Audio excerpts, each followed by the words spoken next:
Is it nature or is it nurture? This is something that FBI criminal profilers started asking themselves in the 1970s when they had bodies washing up everywhere across America. And that is how we found our way to Mr. Ed Kemper here, also known as the co-ed killer. Now, Ed Kemper is a fascinating case study if you want to talk about the connection between nature versus nurture in the creation of these extreme violent killers and serial killers like Ed Kemper. Because Ed Kemper's background, his story specifically, contains excellent examples of both his nature and nurture, the environment that made him what he was. You see, Ed here, who was born in 1948, was born into a crazy turbulent environment.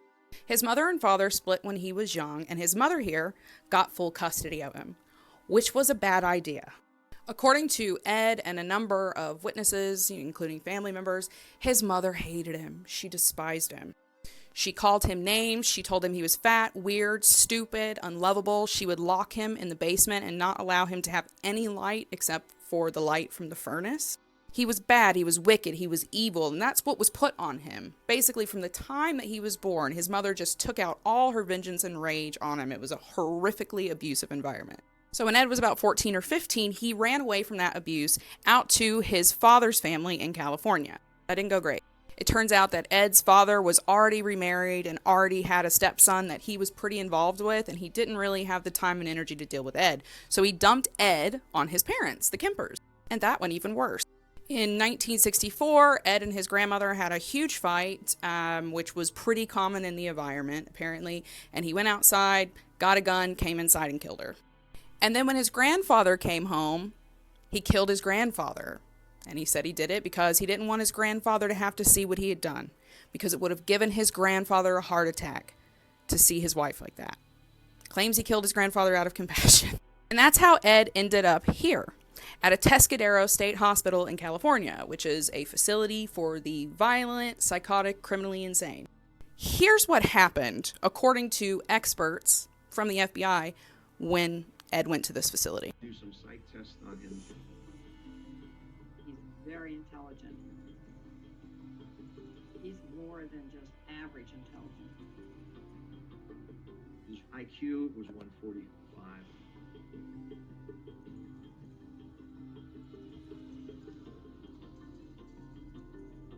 I wasn't aware of any intelligence. I was being called stupid pretty frequently, and unfortunately was sinking in. So I was very positively impressed and surprised to find out I wasn't mentally defective, literally. I thought I was a slow person. He's very, very disarming because of his high intelligence and his pleasant demeanor.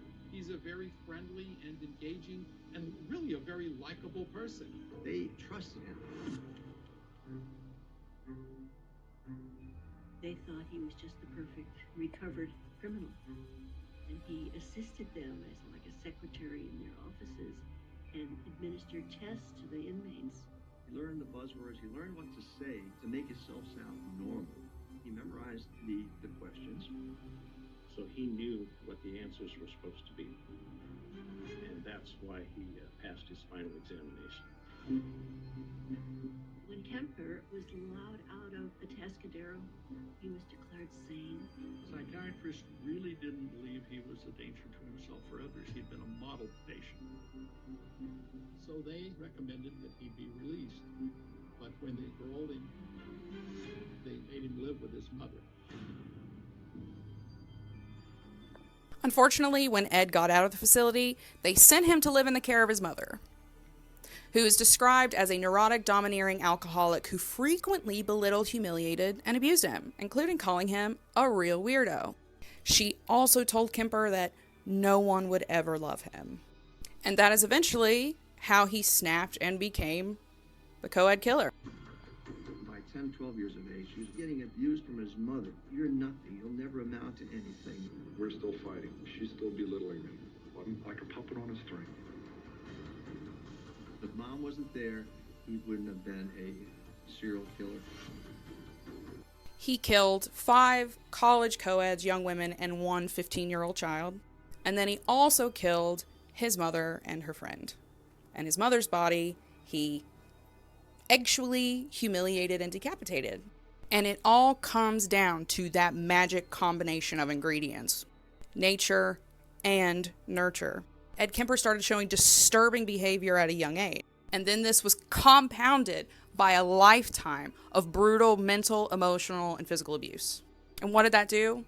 It created a highly intelligent, highly skilled, highly manipulative killer who isn't capable of experiencing his emotions in the same way that you and I are. And that's the truth that you have to keep in mind anytime you hear the question, nature or nurture? It's not one or the other.